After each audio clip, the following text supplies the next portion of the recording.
O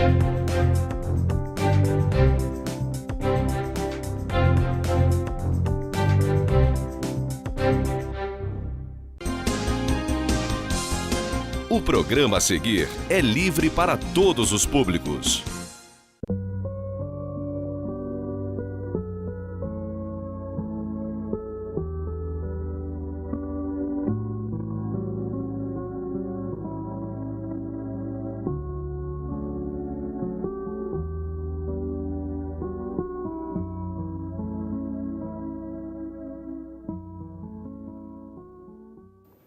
Olá, meus amigos, meus irmãos.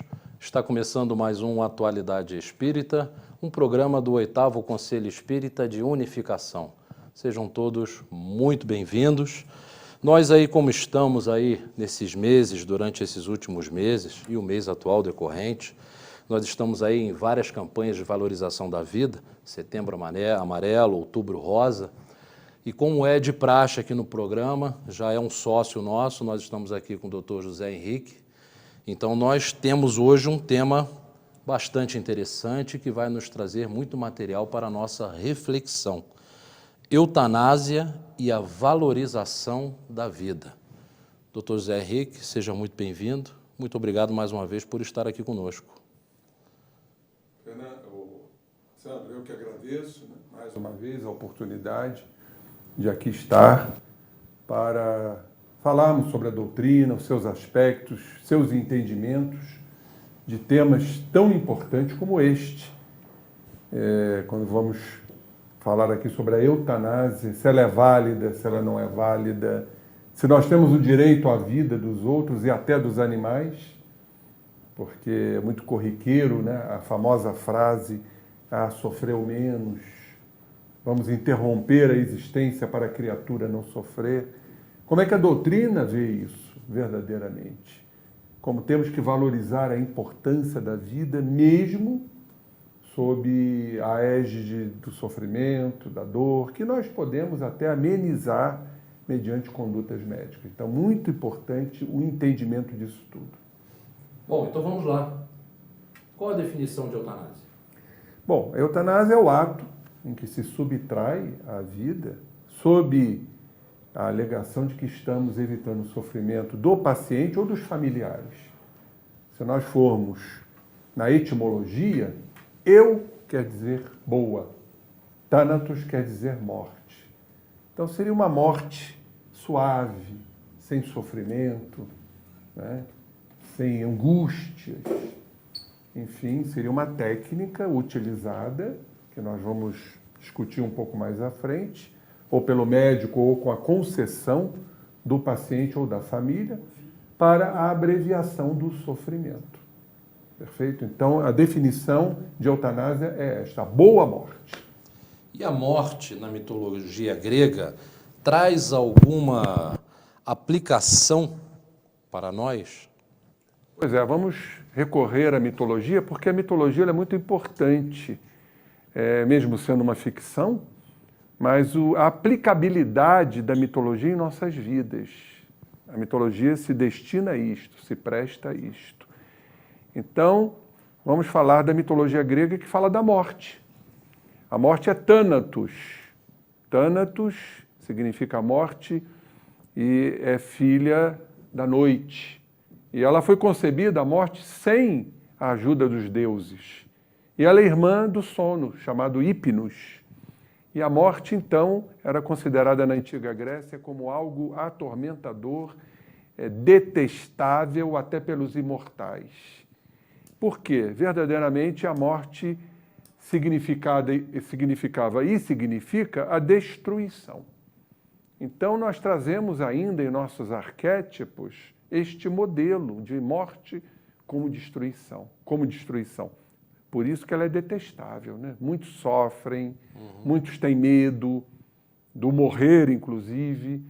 Uma coisa é a morte, outra coisa é o morrer.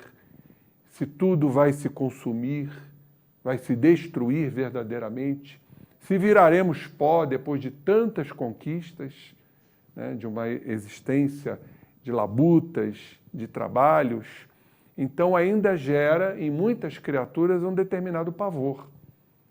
E isso vem exatamente da mitologia, porque a morte era considerada na mitologia grega como algo apavorante. Então isso está ainda em nossas crenças. Até porque, se vamos entender, Sandro e queridos companheiros, sob a ótica da reencarnação, quantas vezes morremos? Quantas vezes sofremos diante da morte? Né? Mortes brutais, mortes cruéis, mortes por enfermidades. Isso tudo está, em verdade, arquivado no nosso corpo espiritual.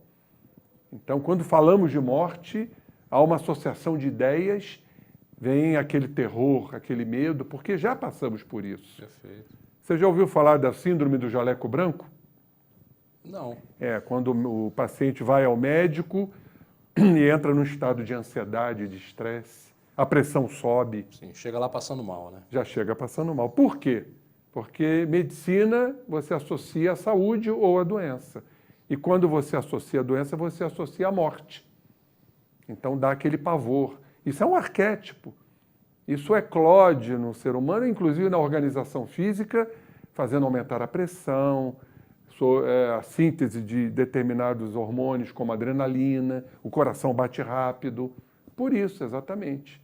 Porque já tivemos experiências muito negativas diante da morte. Com certeza as últimas mortes que tivemos não foram muito agradáveis, né? A maioria delas. Por estarmos em evolução e habitarmos um planeta de provas e expiações, né? Na nossa evolução, com certeza as mortes foram bem difíceis, né? Foram sofridas, né? Seja por um acidente, seja por um crime, seja por uma enfermidade. Então, quando falamos de morte, é algo que nos aterroriza ainda. Agora, quando compreendemos sob a ótica da doutrina, a reencarnação, que não existe a morte, a sobrevivência da alma, o progresso, o crescimento espiritual, isso realmente já abranda e muito, né, esse pavor que temos da morte. Como o senhor disse, uma coisa é morrer, a outra é desencarnar, né?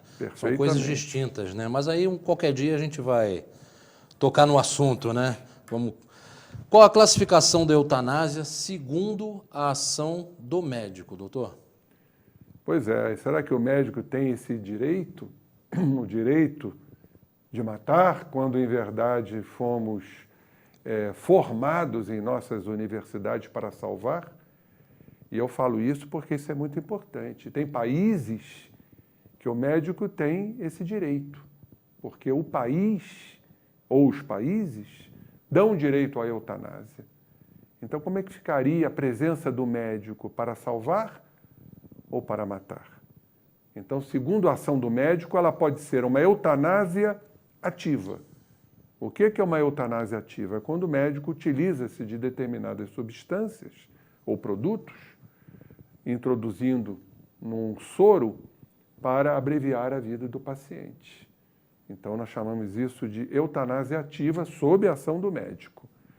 E temos a chamada eutanásia passiva, também chamada de ortotanásia, onde vamos suprimir medicamentos para abreviar a vida do paciente.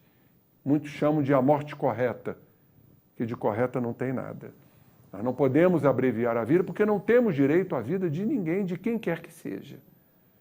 Então, por exemplo, evitar de utilizar um antibiótico para que o paciente venha a morrer, entrar em óbito por conta de uma infecção generalizada, porque de repente esse paciente não tem jeito, está num estado terminal de uma enfermidade letal, como por exemplo o câncer. Então a gente deixa de utilizar técnicas para abreviar a vida deste paciente. É diferente quando estamos diante de uma morte encefálica, porque ali o quadro é irreversível. Isso é muito importante porque na morte encefálica, caracterizada pela medicina, e existem alguns fatores que comprovam isso, vai ser um período importantíssimo para a doação de órgãos. Mas isso a gente vai depois discutir um pouquinho mais à frente. E de acordo com a participação volitiva do paciente? Aí nós temos a eutanásia voluntária, quando o paciente faz a sua escolha, nós chamamos de eutanásia voluntária, ou a eutanásia involuntária, quando ele não tem condições de decidir em relação à sua vida. Quem decide? É a família. A família ou até o Estado, perfeito? Toma essa decisão para abreviar sob o ponto de vista de que estamos aliviando o sofrimento de uma criatura. E o que é distanásia e amistanásia? Pois é. Então vamos aqui fazer a definição disso. O que é uma distanásia? É o inverso. É quando estamos diante de um doente terminal, em que não podemos fazer absolutamente nada, no entanto, usamos métodos agressivos, violentos, invasivos, dolorosos. Então, isso também é contraindicado. Com que intuito, com que finalidade, se aquilo não vai surtir nenhum efeito? Então, o paciente ele vira uma cobaia. Isso não é recomendável. Nós chamamos isso de distanásia. E a mistanásia é uma outra designação, quando, por exemplo, deixamos uma pessoa desencarnar nas filas dos hospitais, porque não tem mais jeito. Né? É um método realmente muito doloroso, negligenciando a criatura. Tipo, vai morrer, então deixa aí na fila do hospital. E desencarna mesmo ali nos corredores dos hospitais. Então chamamos isso de mistanásia. É isso aí, estamos vendo aí diariamente, né? Diariamente. Em que situação ocorre o aborto eutanásico?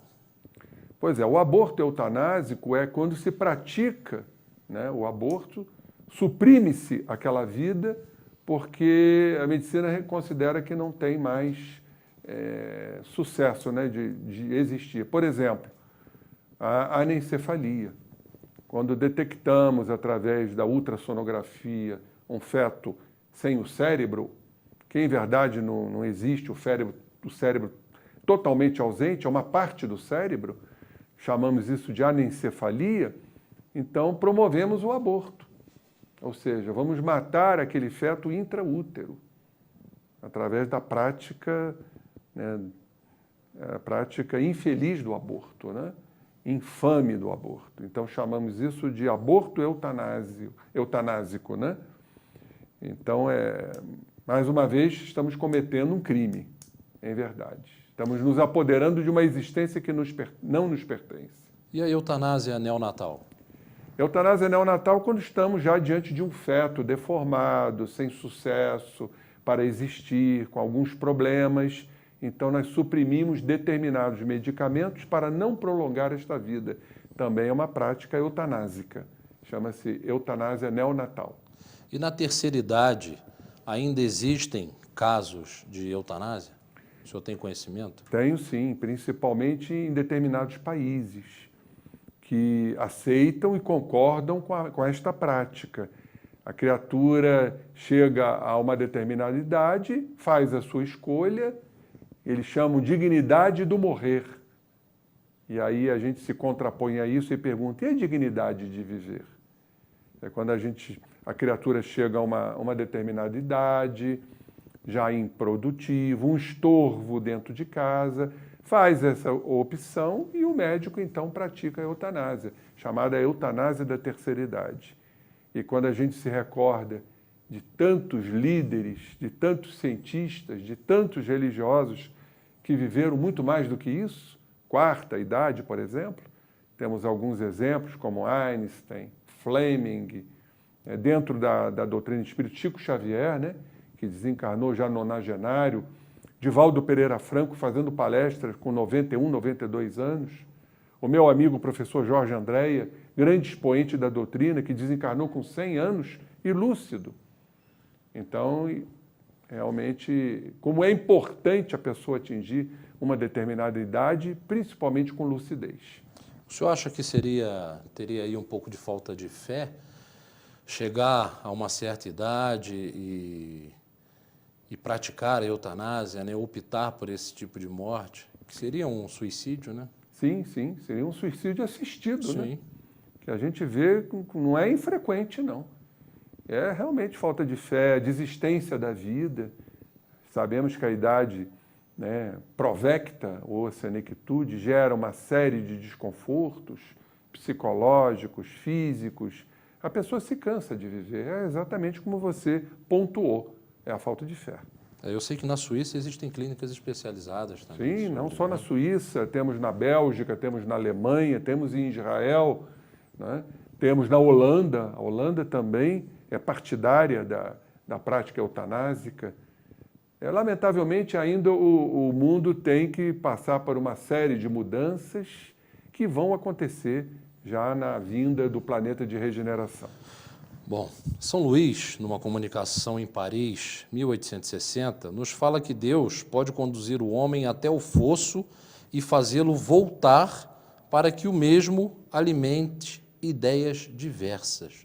O senhor pode explicar para nós o que quer dizer essa fala de São Luís? Espetacular, né? Essa fala de São Luís, essa comunicação dada em Paris, 1860, se devemos ou não abreviar a existência, como a doutrina espírita vê isso, né? Quer dizer, o ser volta para alimentar ideias diversas. Como isso vai ser importante e fundamental nas suas próximas existências. Naquele momento de agonia, naquele momento que ele retorna, esteja ele ou não comatoso, porque o que acontece nesses momentos pré-desencarne, ou nos momentos de agonia do espírito? Já está havendo um estado alterado de consciência. O espírito já está se desligando da matéria, já está soltando as suas amarras, porque sabemos que a mudança de um plano para outro não é abrupta, é um desatamento de nós, para que o espírito vá se acostumando, né? Voltando ao seu habitat, voltando à sua morada. Então há um desdobramento. O que é que acontece com esse desdobramento? Afloram-se as memórias que estavam lá represadas no inconsciente. As dobras do perispírito. As dobras do perispírito. E que memórias são essas?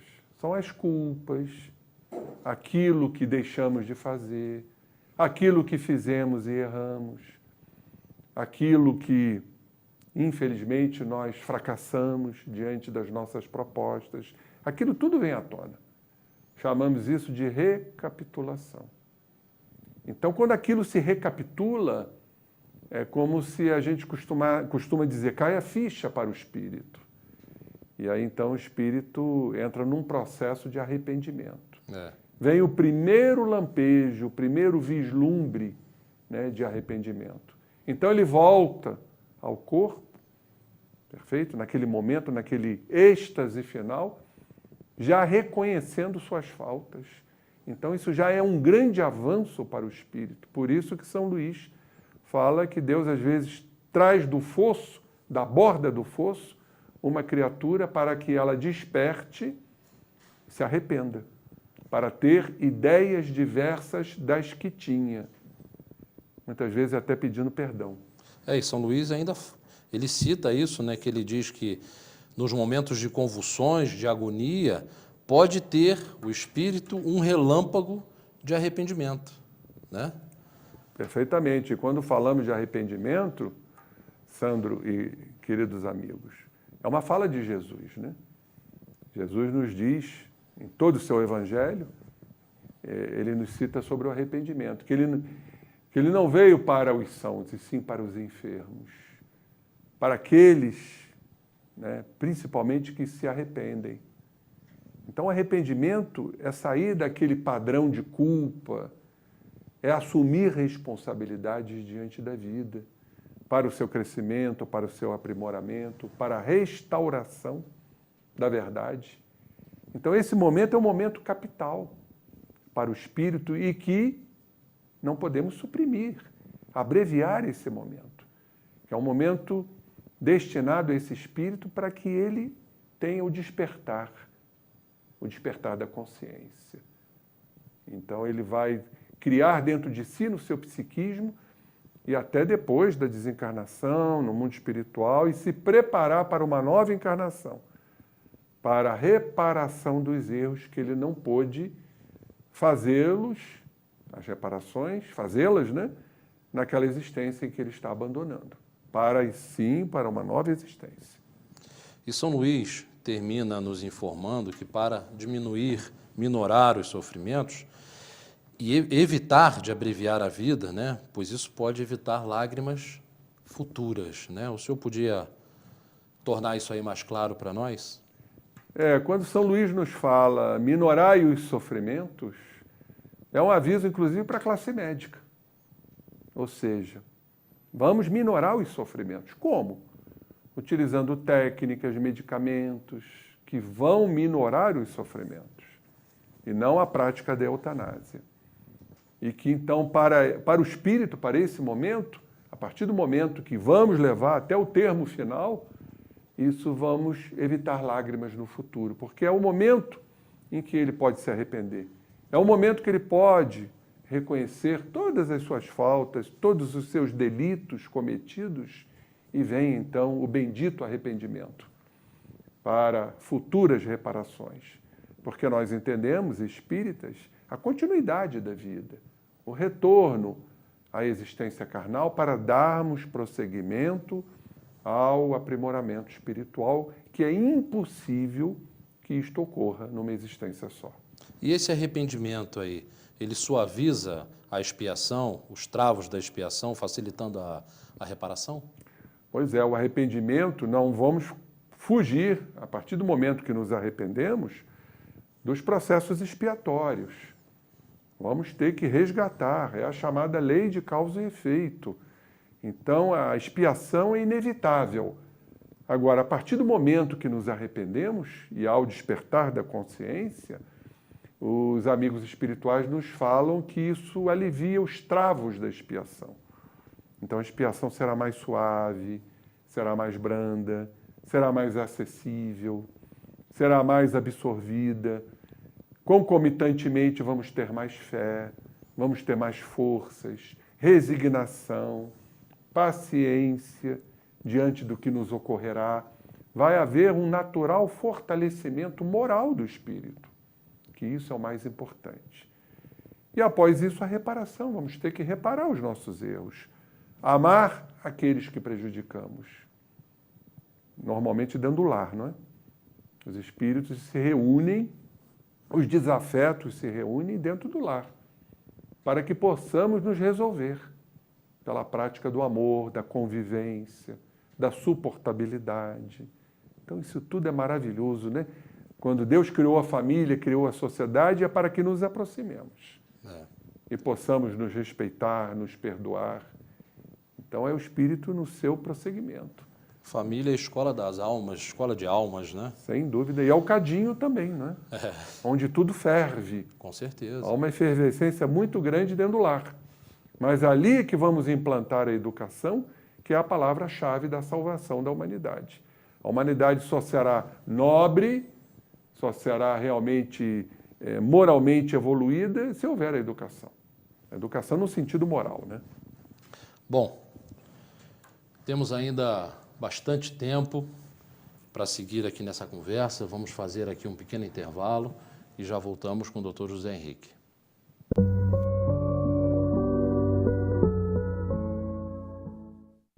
Nogueira Plantas, a sua melhor escolha na ambientação de jardins e interiores.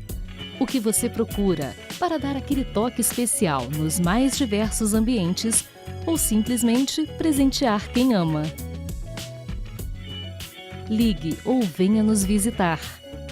Nogueira Plantas, Rua Dom João VI, 475 no Cônego, 2528-3030.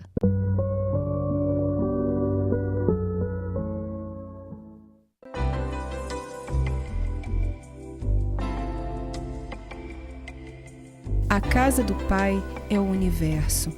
As diferentes moradas são os mundos que circulam no espaço infinito, oferecendo aos espíritos desencarnados estações apropriadas ao seu adiantamento.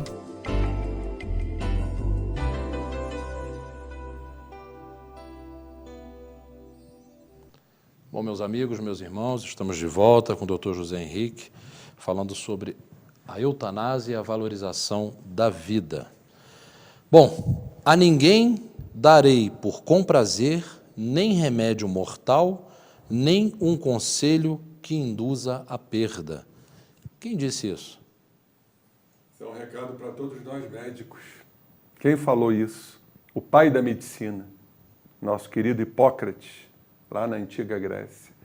Ele já preconizava a vida, a valorização da vida. A ninguém darei remédio mortal com prazer. Ou então, conselhos que induzam a perda. Ou seja, Hipócrates já preconizava isso, a importância da vida. É a função do médico. A função do médico é salvar quando possível e não matar. Como, lamentavelmente, muitos ainda o fazem. Principalmente nesses países que citamos agora há pouco. No artigo 41 do capítulo 5 do Código de Ética Médico está relatada a proibição de abreviar a vida do paciente. É verdade isso? Sim, o nosso Código é de Ética Médica, no Brasil, né? O Código de Ética Médica, ele também, seguindo as orientações de Hipócrates, nos mostra que é vedado ao médico abreviar a vida sob quaisquer circunstâncias. Então, nós estamos aqui para lutar e preservar a vida como algo muito importante, como vimos aí na doutrina, a comunicação de São Luís, como é importante aquele minutinho final, que vai despertar na criatura que volta ao corpo, acorda, principalmente se ele estiver em estado de coma ou num estado já caquético e tem aquele lampejo de arrependimento, como isso vai ser importante para o psiquismo desse espírito, para futuras encarnações, né? Existem técnicas para suprimir a dor de alguma especialidade? Em verdade, é uma subespecialidade denominada de dorologia. Então, hoje a medicina já está muito avançada. Então, não há motivo nenhum para alegarmos que a criatura está sofrendo de dores lancinantes, se nós temos esses recursos. O que não podemos é abreviar a existência. Mas nós temos algumas técnicas, né, como bloqueios anestésicos, porque onde está o centro da dor? Está no cérebro. Então, se bloquearmos a dor, bloqueios anestésicos, esta dor não vai ser identificada, reconhecida no cérebro. Temos outros procedimentos, simpatectomia, tratotomia espinotalâmica, risotomia. São técnicas utilizadas de bloqueios periféricos da dor, da onde o paciente está sentindo a dor. Além de medicamentos modernos. Claro que ainda são medicamentos que trazem efeitos colaterais. A medicina não chegou a esse ponto de ter uma droga completamente indene, né? Ilesa de qualquer efeito colateral. Mas hoje temos drogas mais atualizadas no combate à dor, suavizando aquela dor física e, consequentemente, aquela dor mental, psíquica e até espiritual. Então, não há justificativa, mediante ao chamado sofrimento, de nós abreviarmos a existência de quem quer que seja. Até porque, não sei se o senhor concorda, se o paciente tiver que passar por um momento de dor muito elevada, seja ela, né, física, espiritual, enfim, ele vai passar por aquilo independente da aplicação de algum método diferente, né, de algum medicamento que faça essa diminuição da dor. O senhor não concorda? Em termos, né? Porque se nós temos a ciência médica para abreviar a dor, e toda a ciência nos aproxima de Deus, é para nós prestarmos um auxílio àquele paciente, de que ele esteja sentindo a dor. Lógico que a dor também ela é muito supervalorizada, às vezes, por determinadas criaturas que têm um psiquismo alterado, pessoas mais sensíveis, mas mesmo assim, né, nós temos técnicas e medicamentos que podem abreviar essa dor. Houve evolução no conceito da morte? O que isso representa? Isso é muito importante nós entendermos como e quando vamos desligar os aparelhos. Perfeito? A criatura ainda está viva. Então, isso não nos cabe o desligamento de aparelhos. Isso seria eutanásia. Mas há uma situação, né, da conceituação da morte, onde não há a mínima possibilidade médica do retorno, né, da criatura acordar e despertar. Quando isso acontece é porque ele não estava morto, ou teve um tempo morto, que nós chamamos de experiência quase morte, que eu já falei aqui em outros programas. Então, antigamente, a morte era conceituada de uma forma ainda um pouco acanhada, um pouco ainda muito primária, né? Que seria a ausência dos movimentos respiratórios, a ausência dos batimentos cardíacos, a ausência de pulsos periféricos e inexistência de pressão arterial. Mas esses conceitos caducaram. Hoje nós temos conceitos mais profundos que comprovam a irreversibilidade do quadro. Quais são esses conceitos ou essas estimativas aí que nós colocamos, né? Que são orientações da própria medicina, que caracterizam a morte encefálica. Ou seja, nós vamos ter um eletroencefalograma plano, quer dizer, não há nenhum movimento cerebral, nenhuma atividade cerebral, que nós fazemos de 30 em 30 minutos durante 24 horas. Então, nessas 24 horas, não vamos ter atividade cerebral. É o eletroencefalograma plano. Nós vamos ter uma parada respiratória por mais de 4 minutos, chamamos isso de apneia por mais de 4 minutos. Nós vamos ter ausência de reflexos, por exemplo, na córnea. É uma técnica que nós utilizamos para mostrar a arreflexia, ou seja, a ausência de reflexo na córnea. Também a reflexia do tronco cerebral, onde estão ali os pares cranianos. E a midríase. A midríase é a dilatação de ambas as pupilas. Então, nós estamos diante de uma morte irreversível. E fica a questão, o espírito ainda pode estar ali ou não? Ligado ao corpo? Pode. Muitos já se retiraram. Já houve o desatamento. Mas outros podem estar ali. Mas eles sabem da impossibilidade do retorno ao corpo, porque o corpo está inerte, está morto. É irreversível. Por que isso é importante? Porque é um momento crucial e fundamental da doação de órgãos. Existem órgãos que nós só podemos doar mediante eles estarem ativos, o coração batendo, principalmente o transplante cardíaco. Então, a doutrina espírita é contra o transplante? Absolutamente. É a favor do transplante, nesse tipo de caso. Porque o espírito sabe que está doando os seus órgãos para salvar uma outra vida. E mesmo que ele não queira, de repente ele será induzido pelos amigos espirituais, mostrando a esse espírito a impossibilidade de ele retornar ao corpo. E o quão vai ser importante para ele esse ato de caridade. É um ato de amor, né? É um ato de amor, o nome já diz, né? Doação de órgãos. E é exatamente nesse momento capital em que estamos diante de uma morte encefálica. É diferente do indivíduo comatoso, que está num estado terminal, perfeito? Que está ali num grau de inconsciência e que de repente volta ao corpo. E acorda, como disse no início, já alimentando ideias diversas. Eu li uma vez, continuando aí nesse tema da doação de órgãos, algumas pessoas ficam muito preocupadas em fazer, por exemplo, a doação de córnea e quando desencarnar chega lá sem o olho, vamos dizer assim, né? Então, quer dizer, o senhor podia só dar uma explanada nisso aí, porque eu já li algumas coisas de Chico Xavier, naturalmente, a gente já ouviu algumas palestras, né? Que isso não afeta o perispírito de maneira nenhuma, né? Absolutamente. Que a doação é física, né? O órgão físico. O perispírito não vai chegar cego do outro lado, né? Absolutamente, principalmente quando se trata de amor. Exatamente. Não é? O que lesa o perispírito são as nossas condutas nefastas, os nossos erros e nossos delitos. Isso vai afetar a organização perispirítica para futuros resgates. Agora, quando você está doando, você está iluminando o seu perispírito, porque o espírito está iluminando o perispírito. Num ato de amor, num ato de doação. Qual o primeiro de todos os direitos naturais do homem, doutor?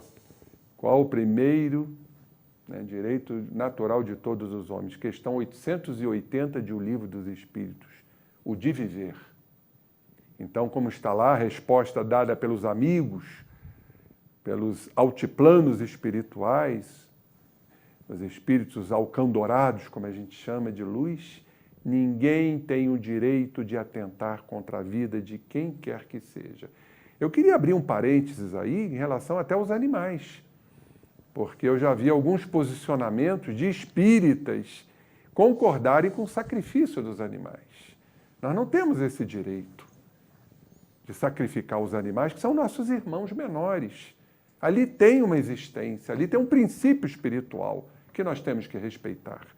E vamos também, diante dos animais, ter a mesma conduta que nós devamos ter com os seres humanos.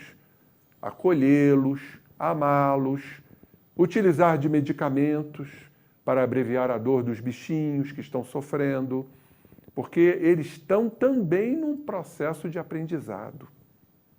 Talvez não, eles não trazem culpas de delitos cometidos, mas estão num processo agudo, naquele momento, de experienciar aquele momento diante da dor que eles também estão sofrendo. E, mais uma vez, a vida dos animais não nos pertence. Aliás, nem a nossa vida nos pertence. Nós não nos pertencemos. A nossa vida pertence a Deus. E a Ele retornaremos, né, pela nossa evolução. Então temos que entender isso. Somos filhos de Deus. Deus é que nos criou. Então a nossa alma e nosso espírito pertencem a Ele. Essa é a grande realidade. Nos animais não existe um espírito, mas existe uma energia em evolução, e essa energia já é individualizada, não é isso? É o princípio espiritual. Né? O animal, se ele tem um princípio espiritual, ele deve ter um princípio também do perispírito, para organizar aquele corpinho, aquele corpo do animal. Então ele está em evolução, né? E o animal traz uma inteligência rudimentar.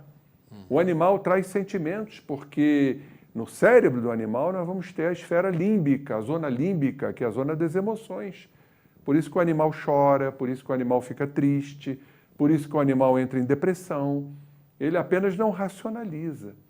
Ele não tem o senso moral, né, discriminatório, né? A inteligência do animal ela é fragmentária, a memória é fragmentária, ela não é contínua como do ser humano. Perfeito. Ali o que habita, o que se sobrepõe é o instinto, né? Sem dúvida, mas o instinto, diz Allan Kardec, é um rudimento de inteligência. Por isso o animal tem um certo grau de inteligência. Ele apenas não, volto a dizer, ele não discerne o que é certo, o que é errado. Ele é movido pelo instinto. Perfeito. O que diz também o Antigo Testamento, no Decálogo, no seu 5º item? Mais uma vez comprovando, né, que nós não temos direito à vida. O Decálogo, que foi trazido por Moisés, num fenômeno muito conhecido, né, por todos nós espíritas, né, pneumatografia, no item 5 diz, não matarás. Então nós não temos esse direito de matar, de sacrificar, de abreviar qualquer existência sob esta alegação de que a criatura está sofrendo. A gente até entende, mas fica uma pergunta no ar. Será que, em verdade, quando estamos abreviando a existência de alguém, alegando que estamos evitando o sofrimento da criatura, ou, em verdade, psiquicamente, nós estamos trabalhando a nós mesmos? No fundo, é a gente que não quer sofrer. Fica essa pergunta no ar para nós refletirmos. Nós estamos, em verdade, olhando para o outro que está sofrendo ou olhando para nós mesmos porque a gente não quer sofrer? É uma forma da gente parar o nosso sofrimento. Fica uma reflexão aí, né? Tentando nos aliviar, né? Exatamente. Há algum caso na Bíblia de eutanásia? Sim. Nós vamos entrar lá no livro de Samuel, do Antigo Testamento, onde existiu uma guerra entre os filisteus e o povo de Israel, né? Os israelenses, e ali houve uma guerra. O rei daquela ocasião era o rei Saul, ele foi ferido. Ele foi ferido, então, para não sofrer ou para não ser capturado, ele se joga sobre a sua própria espada. Só que ele não morre. E aí, naquele momento, está lá na Bíblia, no livro de Samuel, ele pede para um amalecita, o amalecita seria o árabe de hoje, né? Que tirasse a sua vida, para que ele não caísse nas mãos do inimigo. E nós temos diversos relatos, não só na Bíblia, mas, por exemplo, na antiga Esparta era muito comum os velhos, os anciãos, né? os deformados, os aleijados, os improdutivos, serem lançados do Monte Taigueto, porque o povo de Esparta era preparado para a guerra. Na Idade Média, os soldados portavam um punhal que, caso fossem feridos, para não sofrerem ou não serem capturados, eles se matavam. O araquiri também, né? Para preservar a honra. No Coliseu, o famoso dedo do imperador, quando um ser era ferido mortalmente, então ali acabava de se matar a criatura para que ele não sofresse. Então ainda é algo ainda muito primevo, né, que nós trazemos de outras existências, essa questão de preservar o sofrimento sob a alegação, né, de evitar o sofrimento. Clarencio nos fala no livro Entre o Céu e a Terra que a enfermidade longa é uma bênção desconhecida entre os homens. Por quê? Pois é, e o materialista não vê isso, né? Porque esse sofrimento que passamos diante de uma provação ou de um quadro expiatório, como isso é importante. Vamos aqui para o nosso dia a dia, para o verdadeiro entendimento. Quando nós caímos doentes e ficamos nos leitos de dor, sejam eles no hospital ou no nosso próprio leito, na nossa casa, como a gente repensa a vida, não é? Nós fazemos um retrospecto, muitos se modificam quando melhoram. Essa é a grande realidade. Fazem, né, um retrospecto da sua existência, aonde eu errei, aonde eu falhei, aonde eu poderia ter feito melhor. Então, o leito de dor é um santuário. É um santuário porque ali nós vamos trabalhar o nosso psiquismo e, inclusive, virtudes que são necessárias naquele momento. A principal delas é a paciência. Você termos paciência diante de uma enfermidade, mesmo que nós venhamos a desencarnar, porque isso tudo irá servir para nós espíritos na continuidade da vida. Então, a paciência, a resignação. O que é a resignação? Qual o conceito de resignação?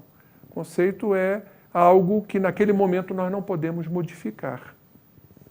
Estamos doentes? Estamos doentes. Podemos naquele momento modificar o curso da doença? Não.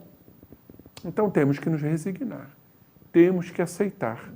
E isso é fundamental, esta virtude, porque ela nos acalma, ela nos pacifica.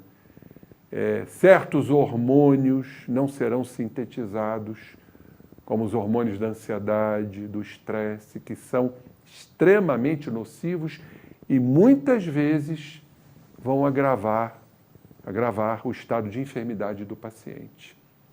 Isso é muito importante no trabalho dos médicos com os doentes. Existe um livro, A Espiritualidade no Cuidado com o Paciente, do Dr. Harold Koenig, que ele explora muito isso. Aquele que tem fé, que tem uma crença religiosa, que já está num quadro de evolução, de espiritualidade, aceitando aquele momento, eles se recuperam com muito mais facilidade e até se curam. Em contraposição àqueles que reclamam, aqueles revoltados, aqueles que não aceitam o seu estado e que muitos desencarnam, né, sob o efeito desses sentimentos negativos, eles vão ter que resgatar isso de alguma forma, porque fomos criados para a perfeição. E a perfeição é exatamente a institucionalização de todas as virtudes. Elas farão parte do nosso templo espiritual, que isso é magnífico, porque quando nós compreendemos isso, vamos acelerar o nosso processo de evolução espiritual, de aprimoramento, de crescimento, o que nos facilitará diante de novas provas e até de expiações, porque ainda vamos ter que expiar muitas faltas. Bom, infelizmente chegamos aí ao fim do nosso programa e com essas suas últimas colocações eu até anotei aqui, me lembrei de uma frase. E aí eu vou falar a frase e passo a bola para a sua despedida. Pois não. Sofrimento no corpo, embelezamento na alma, não é isso? Pois é, e eu termino em cima da sua frase com uma outra de Leon Denis, o grande apóstolo do Espiritismo, que o sofrimento educa, aperfeiçoa e sensibiliza. E como o amor é uma sensibilização, a sensibilização pela dor nos leva para a sensibilização através do amor. Porque o que acontece quando estamos sofrendo? Nós vamos naturalmente praticar o autoconhecimento.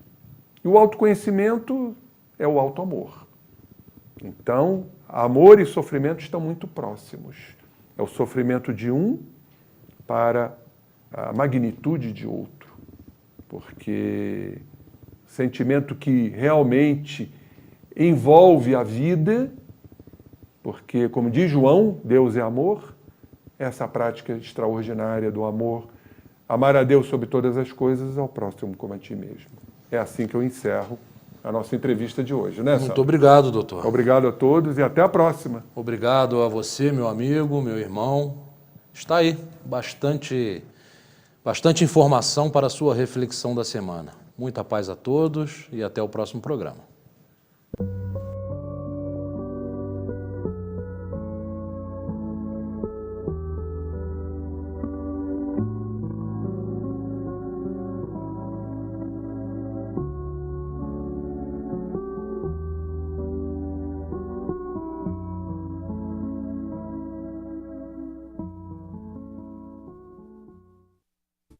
Este e outros programas você assiste no aplicativo TV Zoom.